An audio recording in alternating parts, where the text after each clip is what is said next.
সকালে ঠান্ডা বাতাসও বলে দিতেছে এই বছরের শীত কিন্তু চলে আসতেছে। গ্রামের সাইডে কিন্তু ভালোই মোটামুটি শীত পড়ে গেছে। আর এদিকে শীতের কাপড় চোপড় কেনার জন্য, তার সাথে আমার মেয়ের সামনে বার্থডে, তো তার কিছু প্রস্তুতি নেওয়ার জন্যই আসছিলাম আজকে ফরিদপুরে। হয়তো বড়সড় করে বিরাট আয়োজনে আমি আমার মেয়ের জন্মদিনটা সেলিব্রেশন করতে পারবো না, তবে বাবা মা হিসাবে আমাদের যতটুকু দায়িত্ব, আমাদের সামর্থ্য অনুযায়ী তার বেস্টটা দেওয়ার চেষ্টা করবো ইনশাআল্লাহ। আজকে টুকিটাকি অনেক কিছুই কিনে ফেলছি, সবকিছুই শেয়ার করে দিব এই ব্লগের ভিতরে। দেখতে হলে কিন্তু অবশ্যই পুরো ব্লগটা একদম স্ক্রিপ্ট না করে পুরোটাই দেখতে হবে। চলুন ব্লগটাকে শুরু করি। হ্যালো এভরিওয়ান, আসসালামু আলাইকুম, this is Sadia, welcome back to my page and channel Tasnim blog ভিডিওর একটা নতুন ব্লগে আপনাদের সবাইকে স্বাগত। তো আশা করি সবাই ভালোই আছেন। ফার্স্টে আমার মেয়ের চুলের জন্য ব্যান্ড, হেয়ার ক্লিপ, কাটার যত কিছু লাগে সব কিছু কিনে নিছি। এরপরে আমার মেয়ের সাথে ম্যাচিং করে কিছু গজ কাপড় নিয়ে নিছি, সাথে আমার বোনেরটাও, মানে এইবার আমার মেয়ে, আমি এবং বোন তিনজনেই ম্যাচিং করে পরবো। আর বাহারি রঙের পাপোশ দেখে লোভ সামলাইতে পারলাম না, একটা নিয়েই নিলাম, কারণ ঘরে পাপোশটা একটু নষ্ট হয়ে গেছিল। আর ফরিদপুরের নিউ মার্কেটের সামনে এই যে মামা চটপটিটাও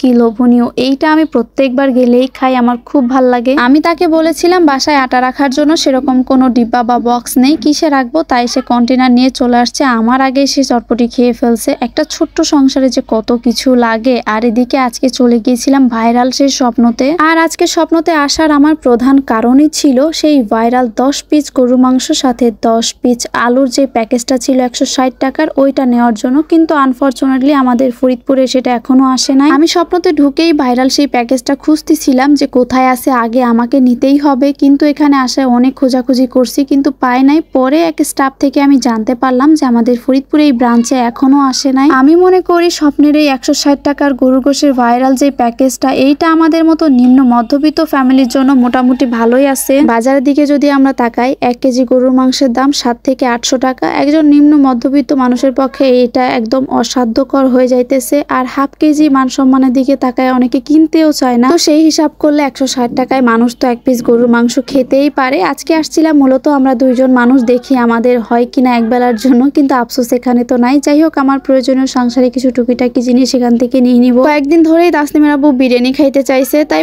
মশলাটা দেখে ভাবলাম যে নিয়েই নেই, বাসায় গিয়ে একটু রান্না করে দেখবানি আমি পারি কিনা, চেষ্টা তো করার কোনো সমস্যা নাই। এদিকে হচ্ছে তাসনিমের জন্য আমি চকোস, তারপরে তাসনিমের ব্যবহারের কিছু জিনিস এখান থেকে নিয়ে নিলাম। এখানে কাউন্টারে এসে আমরা বিলটা পে করে দিতেছি। মনটা খুবই আপসেট লাগতেছে, বাট কোনো কিছুই করার নাই, বাস্তবতাকে মেনে নিতে হবে। ফ্যামিলি ক্রাইসিস, ফ্যামিলি প্রবলেম এবং ইত্যাদি আরো অনেক সমস্যার কারণে কিছু করতে পারতেছি না। যাই হোক, ছোট্ট একটা কেক দেখার জন্য এখানে চলে আসছি এবং অনেক খোঁজাখুঁজির পর লাস্ট চলে আসছিলাম রাজ ফ্যাশন লেডিস স্পটে, কারণ এখানে খুব সুন্দর সুন্দর মেয়েদের কালেকশন আছে, গেঞ্জি বাচ্চা থেকে শুরু করে প্রত্যেকের। তো আমি বেসিক্যালি অনেক দোকানে ঘুরছি, কিন্তু লাস্ট একদম এই দোকানটাতে এসে আমার ভালো লাগছে। আমি আসছিলাম বেসিক্যালি নিজের কিছু কেনাকাটা করার জন্য, কিন্তু আমি তো মা, আর মায়েদের একটা অভ্যাস আছে কি জানেন, নিজের জন্য কিছু কেনার আগে তার বাচ্চার জন্য আগে কিনতেই হবে, এটা মাস্ট। আর আজকে একটু ঠান্ডা পড়ছিল, যেই জন্য আসার সময় তাসনিমকে সাথে করে আনি নাই। অলরেডি রাত 9টা বাজে। তাসনিমকে আমার বাবার বাড়ি রেখে আসছিলাম এবং ফরিদপুর থেকে ফেরার পথে ওকে আমার বাবার বাড়ি থেকে নিয়ে আসছি। আজকের এই মার্কেটের ব্যাপারে সে বেসিক্যালি কিছুই জানে না, সে শুধু আমার হাতের দিকে তাকায় বলতেছিল এগুলা কি। আমি বলছি যে তোমার জন্য অনেক কিছু আছে, দেখবো এখন ওর রিয়াকশনটা কি হয় সবকিছু দেখানোর পরে। দেখেন আমার মেয়ের কাণ্ড, তাড়াহুড়া করে খাটে উঠেই বলতেছে সবকিছু আমাকে দেখাও। আমি বললাম একটু ফ্রেশ হয়ে নেই, কিন্তু না, সে আমাকে সেই সময়টুকুও দিবে না, তাকে দেখাইতে হবে। তো ফার্স্টেই হচ্ছে তার বাবার মোটরসাইকেলের সামনে গ্লাস, এটা আগে দেখাচ্ছিলাম, এরপরে পাপোশটা দেখাচ্ছিলাম। কিন্তু সে এদিকে ভাবতেছে যে আমি তার জন্য কিছুই আনি নাই, এই জন্য সে মন খারাপ করছে। তাই কি আর করার, তাড়াহুড়া করে আগে তারটাই বের করে দেখাইতেছিলাম। সে তো খুবই আগ্রহ নিয়ে বসে আছে। প্রথম প্যাকেটটা খুলেই হচ্ছে শীতের কিছু ক্রিম আনছিলাম তার জন্য, সেইগুলা পাইলাম। এবং দ্বিতীয় প্যাকেটে ছিল গজ কাপড়, যেটা আমার, তাসনিম এবং তার খালামনির জন্য।